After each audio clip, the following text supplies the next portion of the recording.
Hey, what's going on out there, YouTube? This is SDL0320 representing JVS. So I'm back again for another review for The Walking Dead. I know, I'm like, what, 2 or 3 days late now at this point? This is Tuesday.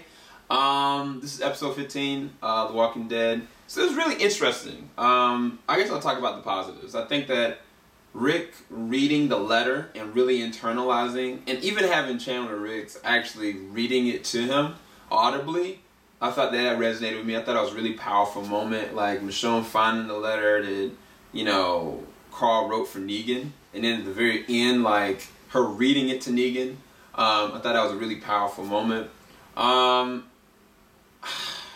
think the problem is, like, they could have, this episode didn't necessarily have to happen. They could have made the last episode, like, I don't know if the last episode is 2 hours or if it's 2 hours and a half or it's 1 hour. I'm not sure. But I feel like the gap in time of things, like from the last episode, when Negan got back, it could have been as easy as Negan being like, okay, I know who did this. I know what you did, know what you did. And he just showed up out of the shadow right as they were sitting there doing what they were doing. And then just, straight up killing him. And it could have panned it out the same that way, killed Simon right then and there. Kept Dwight on the shoulder, making him think he's a right-hand man. And then as Dwight goes back and goes into his room and works on his plans, all of a sudden Laura pops out of the thing, and then Negan engulfs him like, I know what you did, now you're gonna suffer. You're gonna have an A on your chest from now. I feel like there didn't need to be a fight with Simon and Negan. Negan could have just killed him. I knew that was gonna happen from the get-go, but it's like, I don't know, it's just kind of a waste of time. I know that sounds really weird. The episode was good, but I think it didn't necessarily have to happen. There was a gap in time it didn't have to happen. Even like, Daryl and Rosita finding Eugene. Like, when Eugene was sitting there downplaying and talking bad at, like, the people that he was working for, I was like, I said literally in my reaction, you'll see it, Eugene needs to go. I'm done with him.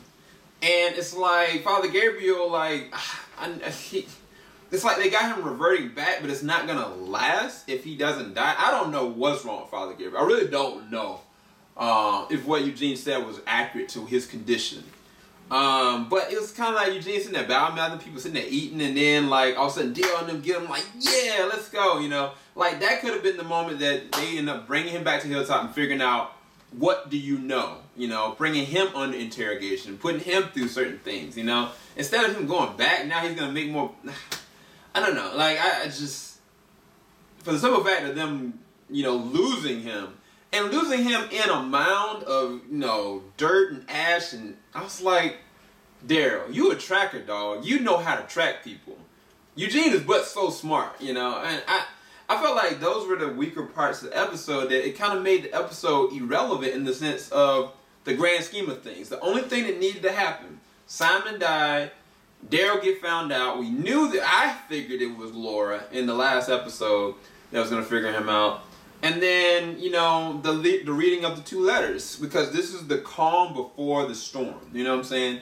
But maybe that might service this finale. Maybe it's like there's no extra filler that needs to happen. Like, it's just straight up war. I haven't seen the trailer yet, so we'll see. But I don't know, man. I felt like, I don't know. It was a little underwhelming. But, I did enjoy Jeffrey Dean Morgan's performance. It's a good send-off from my man Simon. Trevor, if you don't know, from Grand Theft Auto. I dislike Eugene. Eugene needs to go. I don't know what they're going to do with Father Gabriel. I think that Rick has turned... It's been a really interesting moment that now, leading up to the point when we saw Rick, like, was bleeding to death on the side at a tree, reading back some kind of quote. It's all going to come down to that. But I don't know. I don't know what's going to happen. Hopefully y'all enjoyed this review, though. I don't know. Let me know what you guys think. Leave it in the comment section below. Keep it alive. JVS ain't gonna stop. I'm going to try to put up my reaction later on today. Peace, guys. Be blessed.